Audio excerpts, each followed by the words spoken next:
Hello, everyone. Gail Corder Fischer here.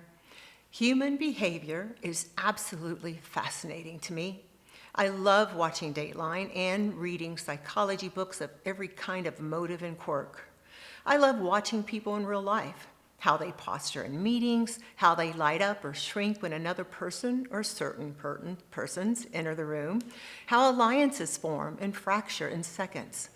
Years ago, I came across a fascinating book by Harvard professor Nancy Etcoff called Survival of the Prettiest.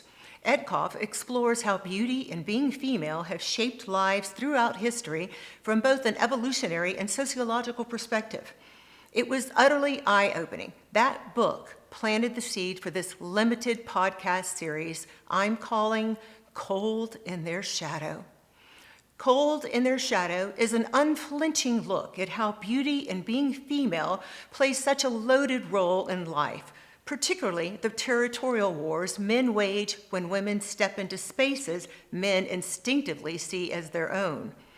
This series is for anyone who has ever been forgotten, overlooked, pushed aside, or quietly mistreated and is left standing alone in the emotional chill while others claimed the light, the warmth, and the ground. I've experienced this dynamic personally many times throughout my life. For decades, I worked side by side with my ex-husband, building a highly successful company, only to eventually be pushed out.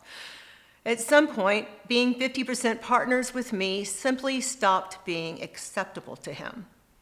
I've seen the same pattern play out over and over again. Men are often genuinely complimentary and supportive of a woman's success, especially when she's young and rising. But there's a subtle line. As long as her success stays below theirs, as long as she's not perceived as equal, and God forbid greater than them, everything is fine. The moment she crosses that line, the energy shifts. It becomes, okay, that's enough for the little lady.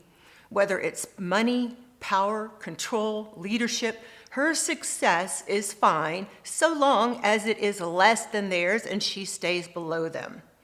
This hits very close to home for me. I co-founded Fisher with my ex, an exclusive tenant and owner-occupier commercial real estate services and technology firm. Together, we grew it into a global powerhouse over decades. We co-led the company, building extraordinary success and shared wealth. Then at the peak of our achievements, he was convinced by other businessmen that it was no longer cool to have his wife as an equal partner, especially one as strong and astute in business as I was. He ultimately excised me from the company and even breached the ironclad generational contracts that bound us. So let's name what most women in male-dominated fields have felt but rarely say out loud.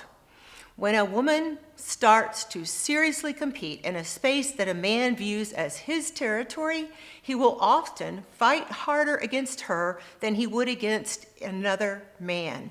It's not always conscious. It's deeply territorial. Evolutionary psychologists would trace it back to ancient wiring.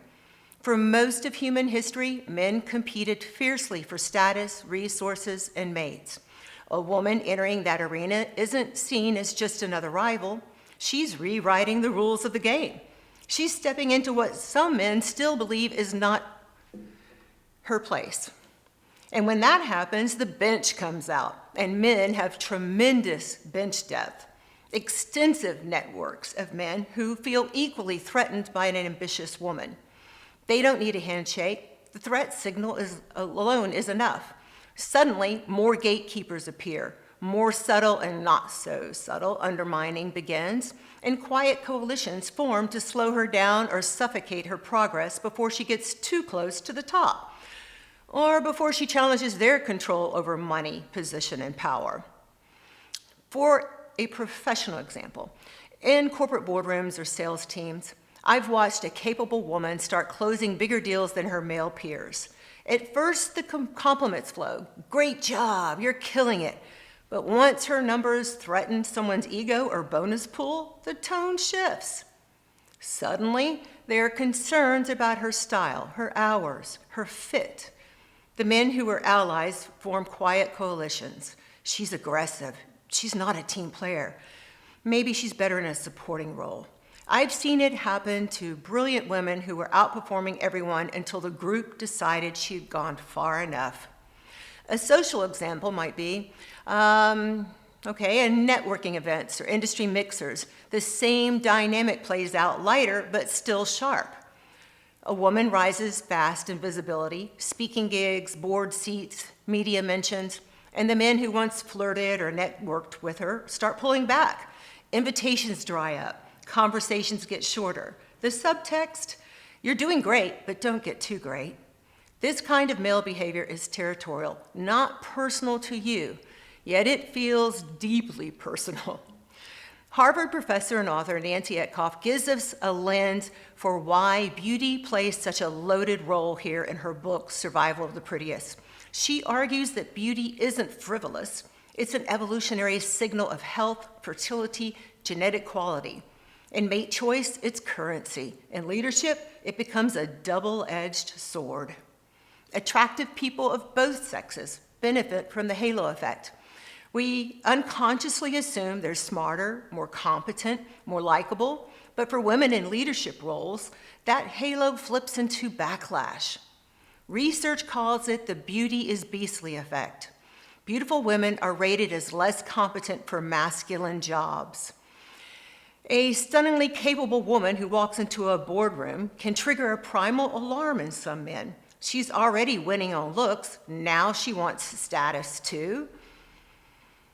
That alarm often translates into harder scrutiny, harsher criticism, exclusion from the real conversations, or outright coalitions to keep her out. I've seen it, I've experienced it. You've probably seen it, and the emotional toll is quiet but deep.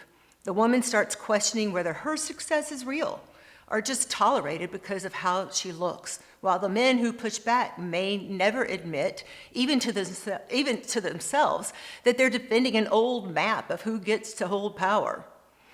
Now, contrast that with male-on-male territorial wars. Those are usually more direct, posturing, one-upmanship, alpha displays. Evolutionary wiring again. Men historically competed for dominance through strength or status displays. In modern offices, it looks like aggressive credit taking, interrupting, or building exclusive networks. The emotional texture is different. It's loud, competitive, sometimes exhilarating. Winners feel triumphant. Losers feel diminished but still in the game. The key difference? When men fight each other, the territory stays within the same rule book. When a woman enters and starts winning by the same rules, or worse, rewriting them, the alarm bells ring louder. So, what can we do? First, name it. When leaders, especially men in power, can acknowledge that territorial instincts are ancient and automatic, not evidence of malice, but evidence of wiring, they can interrupt the pattern. If awareness can be built up in leaders of all genders, ethnicities, and people with different backgrounds, there's a chance we can affect change.